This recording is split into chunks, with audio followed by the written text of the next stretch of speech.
Hola, ¿qué tal amigos? Bienvenidos a un podcast más de la Biblioteca Pública Mundial. El día de hoy vamos a hablar un poco de ciencia ficción. La ciencia ficción tiene muchos subgéneros, algunos de ellos están más desarrollados que otros y algunos actualmente están muy saturados. El día de hoy les quiero hablar de algunos de estos géneros de ciencia ficción, pero cabe señalar que aún así son muchísimos más e inclusive hay algunos que se entremezclan. El primer género del que les quiero platicar es ciencia ficción social. No siempre tiene este nombre, pero pues bueno, básicamente es un género de la ciencia ficción en la cual la trama principalmente habla de la evolución social, ya sea para bien cuando es una utopía o para mal cuando es una distopía, que francamente es lo más común. Obras como 1984 y George Orwell pues son de las más famosas, aunque también aquí cabría poner también a Rebelión en la Granja. Fahrenheit 451 es otra obra también muy importante dentro de este género y son de las obras emblemáticas y francamente es de las que todo el mundo conoce, pero hay otras como por ejemplo Nosotros de Yevgeny Zamyatin, que no es tan conocida pero también es interesante, o una de mis personales favoritas que es El Talón de Hierro de Jack London. Recomiendo sobre todo esta última. Ciencia ficción apocalíptica y postapocalíptica. La ciencia ficción apocalíptica trata principalmente de las catástrofes que llevan a la humanidad pues casi siempre a su extinción y en algunos casos ni siquiera aparecen humanos en las tramas. La ciencia ficción postapocalíptica por lo general trata de cómo los supervivientes al apocalipsis pues se las tienen que arreglar para seguir vivos. Algunas de las obras que podríamos mencionar aquí serían por ejemplo La Guerra Mundial Z, en la cual pues los humanos sobreviven a un apocalipsis zombie. De Mark Brooks, por cierto, es el nombre del autor. O también aquí entraría La Carretera, de Cormac McCarthy, aunque este libro es bastante pesimista. No esperes grandes escenas en el libro, la verdad es que es muy sombrío, pero es muy interesante de leer. Otras obras menos conocidas serían, por ejemplo, Dr. Blood Money, del autor Philip K. Dick, o incluso también aquí entraría Metro 2033, de los cuales, por cierto, también hay videojuegos. La conquista espacial. Los humanos a la conquista del espacio. Este género trata principalmente de cómo los humanos luchan por hacerse un lugar entre las estrellas. Creo que la obra más importante de este género sería la obra de Isaac Asimov, que es La Fundación. Una obra pues por todo el mundo conocida, aunque realmente no la hayan leído, a menos la han escuchado nombrar. Otras obras del género serían, por ejemplo, El Granjero de las Estrellas, de Robert A. Heinlein. Es una obra muy parecida a cualquier otra historia que le haya ocurrido a los pioneros en el salvaje oeste. Es muy interesante. Es una obra de pioneros, pero en el espacio. Otra obra también, aunque ya un poco más de nostalgia, sería Cánticos de la Lejana Tierra, de Arthur C. Clarke. Es una obra muy interesante también, muy buena, y habla de cómo los humanos ya se han expandido a través de prácticamente todo el sistema solar. Ciencia ficción militar.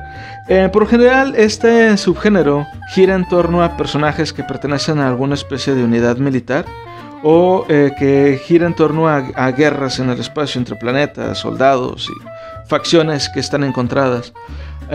Una de las obras principales de este subgénero pues sería Tropas del Espacio, de Robert A. Heinlein, o La Guerra Interminable, de Joe Haldeman. Ambas obras tratan, digamos, es la misma temática, pero desde puntos de vista distintos. En la obra de Heinlein digamos que es pro en cuanto a la cuestión militar, pues pro militar, digamos. De hecho, le acusaron de eso. Y la obra de Haldeman es más pacifista y va en contra. Utiliza esta obra para quejarse, digamos, de cómo funcionan los sistemas militares. Otras obras que también pues podrían caber aquí dentro de este género sería la serie de novelas de Warhammer 40.000, muy interesantes. Son un montón de libros, nunca te los vas a acabar.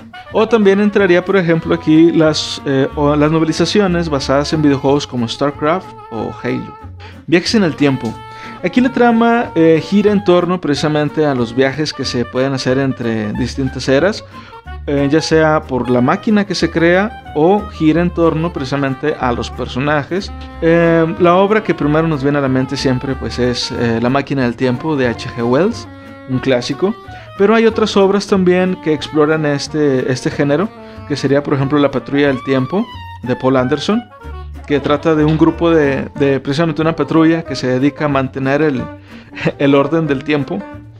Otra obra sería por ejemplo La Puerta del Tiempo, de Robert A. Heinlein. Y yo sugiero principalmente para los que no estén tan acostumbrados a leer este tipo de historias, lean El sonido del trueno de Ray Bradbury. Se los garantizo, no se van a arrepentir. Retrofuturismo. Aquí convergen muchos géneros distintos. Entre ellos está el cyberpunk, el dieselpunk, el biopunk. Pero el que últimamente ha cobrado más fuerza es el steampunk, en el cual podemos ver maquinaria o incluso hasta mechas, cuya tecnología se basa principalmente en el vapor. Pero hay otros, dentro de todavía de esto del steampunk, hay otra especie como de subgéneros que pudiera estar, por ejemplo, el Tesla punk, en donde lo que utilizan principalmente es la electricidad. Una de las obras más importantes de este género sería 20.000 leguas de viaje submarino, la obra de Julio Verne. O también aquí podría entrar una obra que es de mis favoritas, que se llama Leviatán, de Scott Westerfeld. Es una obra muy interesante que es como una versión diferente de la Primera Guerra Mundial, en la que inclusive hay mechas y bestias gigantes. Hay una ballena voladora. Sugiero también aquí pueden leer una novela de Julio Verne que se llama Robur el Conquistador, donde podemos ver barcos voladores. Bien, pues estos son los géneros de ciencia ficción que yo conozco, son de los que más me gustan y de los que principalmente leo obras. Pero díganme en los comentarios cuáles son los géneros que ustedes conocen y cuáles son sus favoritos.